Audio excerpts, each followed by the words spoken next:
नमस्कार, मी मोनिका शर्मा आणि आपण पाहत आहात लोकसेतू मराठी न्यूज चॅनल। तर चला पाहूया आजच्या बातम्यांमध्ये काय खास आहे।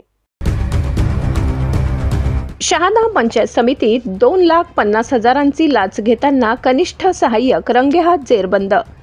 लाचलुचपत प्रतिबंधक विभाग नंदुरबार पथकाने मोठी कारवाई करत पंचायत समिती शहादा येथील कनिष्ठ सहाय्यकाला 2,50,000 रुपये स्वीकारताना रंगेहात पकडले।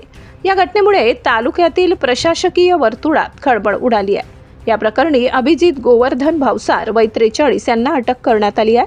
शहादा पोलीस ठाण्यात गुन्हे रजिस्टर क्रमांक 248/2026 अन्वये भ्रष्टाचार प्रतिबंधक अधिनियम 1988 चे कलम 7 व 7A अंतर्गत गुन्हा दाखल करण्यात आलाय।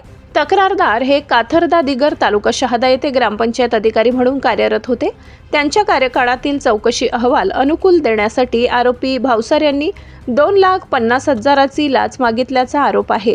दिनांक 20 फेब्रुवारी रोजी पंचायत समिती कार्यालयात त्यांनी तक्रारदारास बोलावून दप्तर तपासणीच्या निमित्ताने ही मागणी केली होती। तक्रारदाराने याबाबत एसीबी कडे तक्रार दिल्यानंतर सापळा रचण्यात आला। दिनांक 23 फेब्रुवारी रोजी शहादा येथील हॉटेल स्पाइस अँड ग्रिल जवळ आरोपीने लाचेची रक्कम स्वीकारतानाच पथकाने त्याला रंगेहात जेरबंद केले। ही कारवाई पोलीस निरीक्षक विकास लोंढे, सहाय्यक पोलीस उपनिरीक्षक विलास पाटील, एसीबी नंदुरबार पथकाने संयुक्तरित्या केली। पुढील तपास पोलीस उपअधीक्षक प्रशांत भरते करीत आहेत। सदर कारवाई भारत तांगडे यांचे मार्गदर्शनाखाली पार पडली।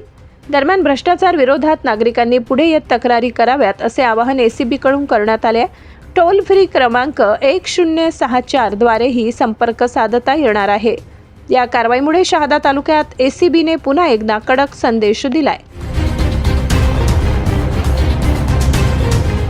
लोकसेतू मराठी न्यूजसाठी लाला चव्हाण, प्रतिनिधी शहादा। साठी एवढंच। ताज्या घडामोडी, स्थानिक बातम्या आणि महत्त्वाच्या अपडेट्स जाणून घेण्यासाठी आमच्या लोकसेतू मराठी न्यूज चॅनलला सबस्क्राइब करा। धन्यवाद।